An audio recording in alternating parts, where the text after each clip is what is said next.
do that in the world. So what it does for the individual, many people have said in many different ways, when you're really clear about the what, the how almost happens by itself. Well, Okay. that's a little too simplistic. You have to show up and there's a lot of hard work.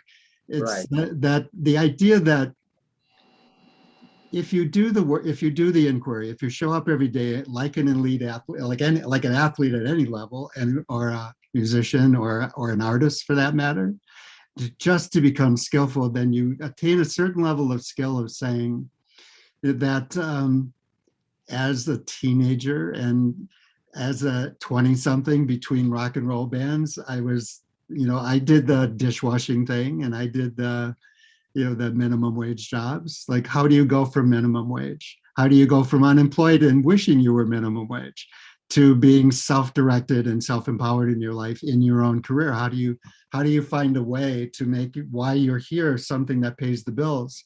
Between rock and roll bands, I did the dishwashing thing and I did the minimum wage jobs. Like, how do you go from minimum wage? How do you go from unemployed and wishing you were minimum wage to being self-directed and self-empowered in your life, in your own career? How do you find a way to make why you're here something that pays the bills? Between rock and roll bands, I did the dishwashing thing and I did the minimum wage jobs. Like, how do you go from minimum wage? How do you go from unemployed and wishing you were minimum wage to being? You seem to be on a loop here. I got it. I got it. This Okay. just came up. Go ahead. All right. So the idea then is if you're doing the inquiry, then you would say, well, the first thing is if you're in that minimum wage and you're a little bit job and you're a little bit discouraged, which is what I told myself all the time is I knew because I was all in on the inquiry of why I'm here and what that calls me to do. So then it was a matter of research. Well, how do I do it then? And that thing that kept me going for my entire life is how do I do this? How do I do this? And because I'm showing up to the skill development, I find the people that can help me. I find the courses to take, and I show up to them. And in the day-to-day struggle of doing a minimum wage job, what I have is my mental mindset is that this is what I'm doing now, and I'm going to do it to the absolute best of my ability while I'm doing it now, Okay. which always helps open doors for you in the world, right? Right. And while I'm doing that, when I'm not in this job, I'm all in on up leveling my skills and making contacts and making myself ready. When they say luck is preparation meeting opportunity, and the preparation is, I mean, it's not just to become skillful in something I think will work and will pay me more money than I'm making now. It's becoming skillful in developing the skill to do what my life mission is. Right. And these days, in the age of, let's say, social networking, it might be finding your community. That life mission has never been about one. It's never just about you anyway. It's always about something you're meant to share with the world. So finding your community is probably a really good idea. Fantastic. Um, Daniel, what do you see for the future of your life mission personally as an individual? And how do you deal with the current challenges that we are facing with the pandemic? How do you intend to tackle it going forward? And what are your expectations? Well, when primarily most of what I was doing for the work in taking it out to the world was in person. I wrote the book, Caravan Remembering, so that people could do it on their own. However, at the time, most of what I was doing was in person, and then COVID hit, and then that just went away overnight, right? That nobody was traveling anywhere to take any kind of courses about anything. So in the last year, it's been the same pivot that a lot of people are doing. So it's switching all those programs over to self-directed learning.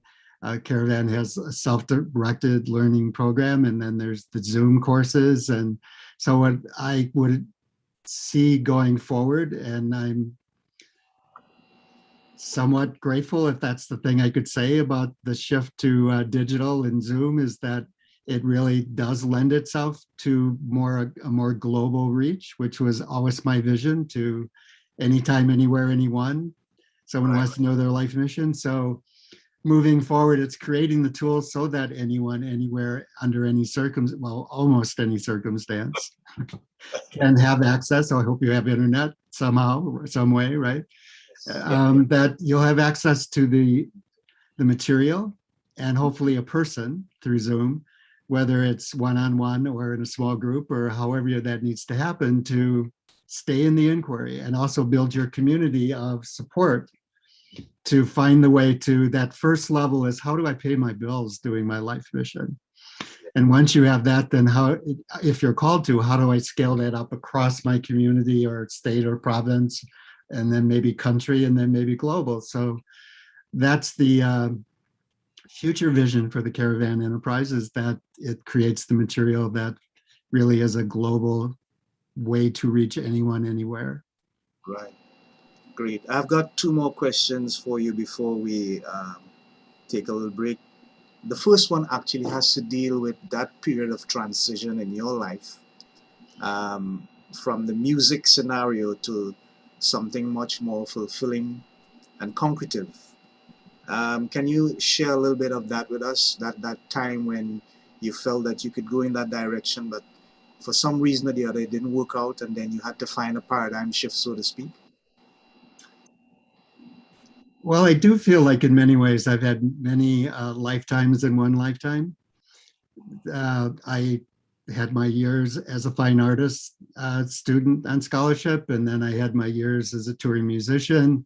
Then I had my period of time as a quote unquote scientist, employed as a scientist. I mean, I was a scientist. I just say that because it wasn't my academic training. Okay. And then there were the somewhere between 3 and 4 decades of being full on in the life mission work. What helped me make the transition in each one of those cases was the determination of, this is my life mission, and the determination to do that. And the idea of holding my attention on my intention. The poet David White said, all of our ability to hold the conversations we were made for relies entirely on our ability to hold radical attention to our intention. Wow. And without that radical attention to our intention, nothing much happens on the frontier of our being. And so I could say that was my lifetime experience. I held radical attention to my intention to help people do their life mission, to remember it and step into it.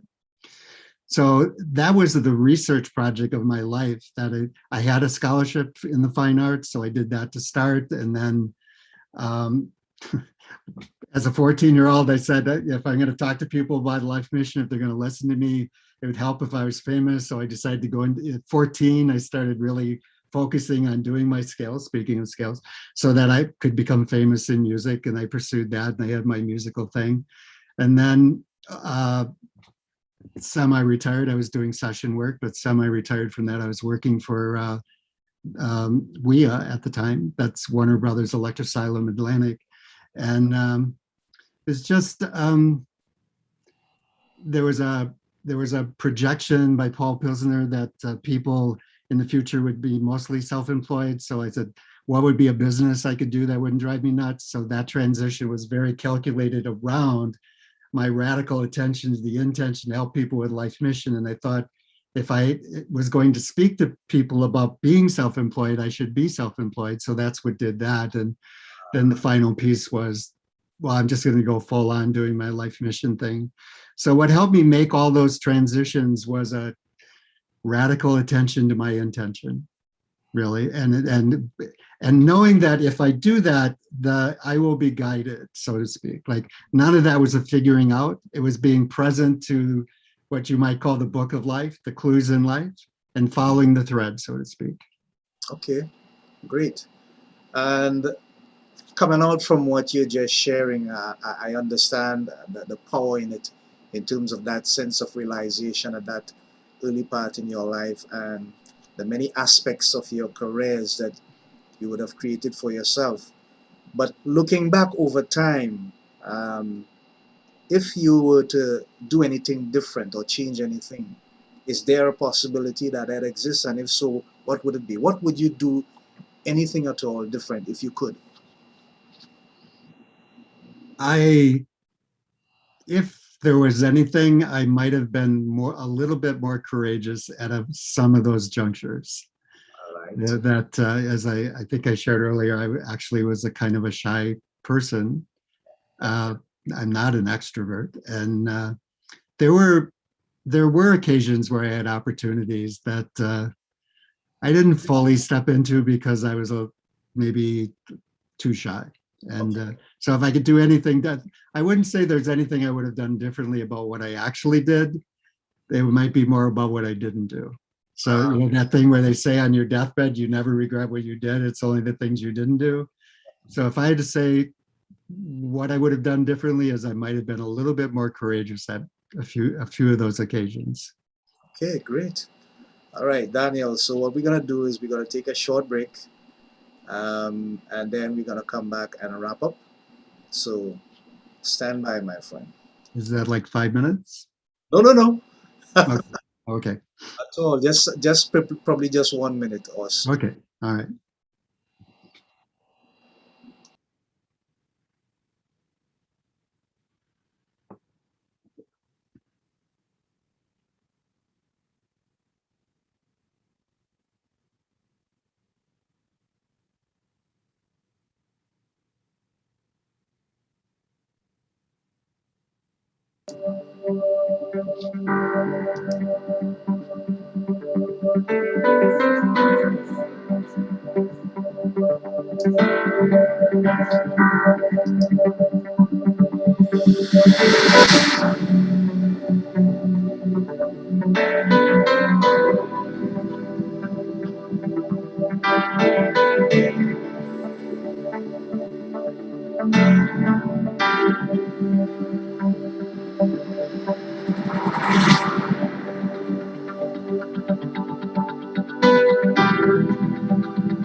And we are back.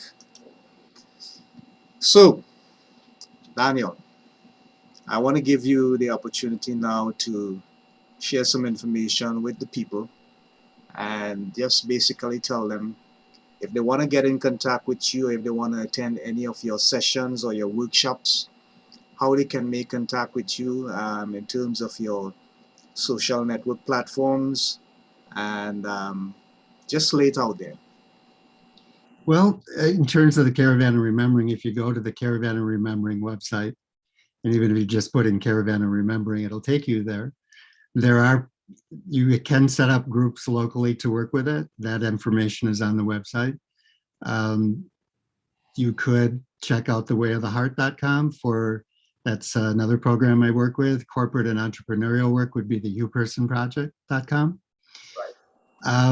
The Caravan of Remembering has self-directed learning programs, and they also have coaching, one-on-one coaching and group formats. So whatever your method of learning is, there's a menu for you. So you Okay. could check out any of those places. Okay. And what about your podcasts? There is a Hugh Person podcast, the Caravan, that's for corporate and entrepreneurial people around life mission, business, life mission, and personal. There's a Caravan and Remembering podcast that's in the works at the moment. Right. Okay. Wonderful. Wonderful. Well, my friend, we have sort of made a boo boo with our audience, but I will do the necessary editing and get it out on the platforms.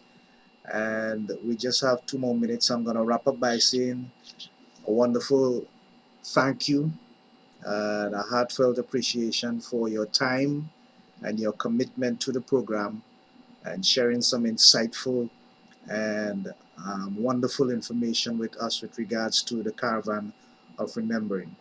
We will continue to be in touch, my friend Daniel. And I am open anytime if you want to invite me anytime on any of your shows to speak virtually, of course, or your podcast, as the case might be. I am always just a phone call away or just an email away. So, any parting words? Just to say thank you. I enjoyed the process and I look forward to connecting again. It's been great. Wonderful. Thank you.